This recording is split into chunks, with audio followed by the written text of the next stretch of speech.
امام بخاری رحمۃ اللہ علیہ کا واقعہ.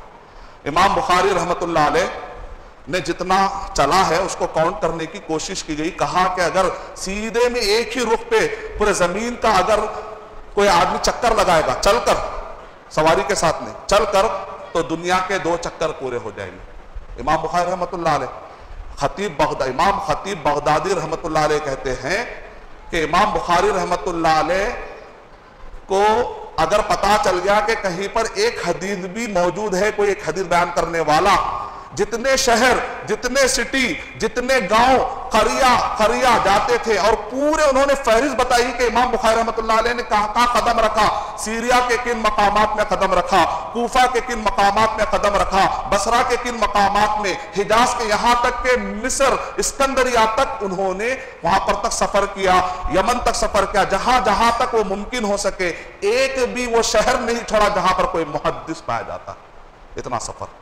اور پھر ان کا اور ایک واقعہ یہ ہے, امام بخاری رحمۃ اللہ علیہ جب صحیح بخاری لکھتے ہیں, اکثر کیا ہوتا ہے کتابیں لکھتے ہیں, اس کے 1 یا 2 سال کے بعد بعض اوقات محدث کا کیا ہو جاتا ہے, انتقال ہو جاتا ہے. تو جو کتاب انہوں نے لکھی ہے اس کو چیک کرنے کا ٹائم نہیں ملتا. جیسا کہ مسند احمد بن حنبل رحمۃ اللہ علیہ جب یہ مکمل ہوئی, امام احمد بن حنبل رحمۃ اللہ علیہ کو اس میں سے صحیح اور ضعیف چھانٹنے کا ٹائم نہیں ملا.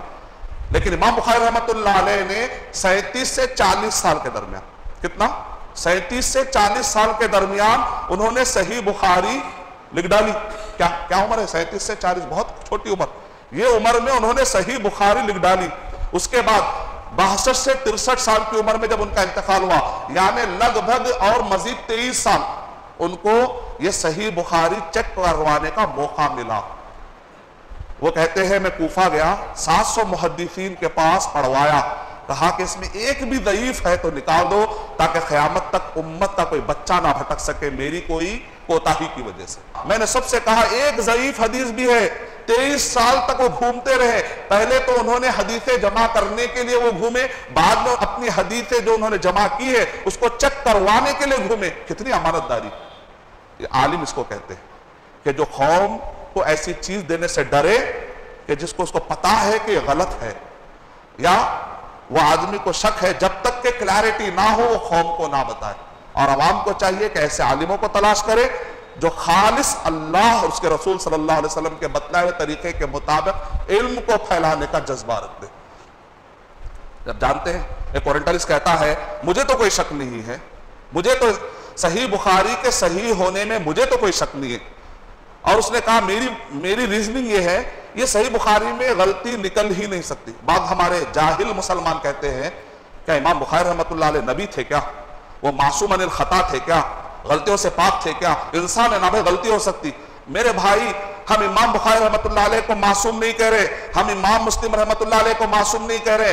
امام بخاری رحمۃ اللہ علیہ اور امام مسلم رحمۃ اللہ علیہ نے جو صحیحین جمع کی ہے نا, اس پر امت نے جو اجماع کیا ہے اس کو معصوم کہہ رہے ہیں. کیونکہ اللہ کے نبی صلی اللہ علیہ وسلم نے ارشاد فرمایا میری امت کبھی گمراہی پر جمع نہیں ہوگی. یہ ہے معصوم. یہ امت کا جمع ہو جانا. اس زمانے کے کسی محدث نے مخالفت نہیں کی. آج کا کم جاننے والا اگر صحیح بخاری کے بارے میں شک کرتا ہے تو ہم کو شک اس پر ہوگا, صحیح بخاری پر نہیں. اس زمانے کے جو ماسٹرز ہیں وہ شک نہیں کر رہے ہیں, آج کا کم علم شک کر رہا ہے. اس کا مطلب کیا نکلا, پرابلم کدھر ہو سکتا ہے, ادھر بھی تو ہو سکتا ہے.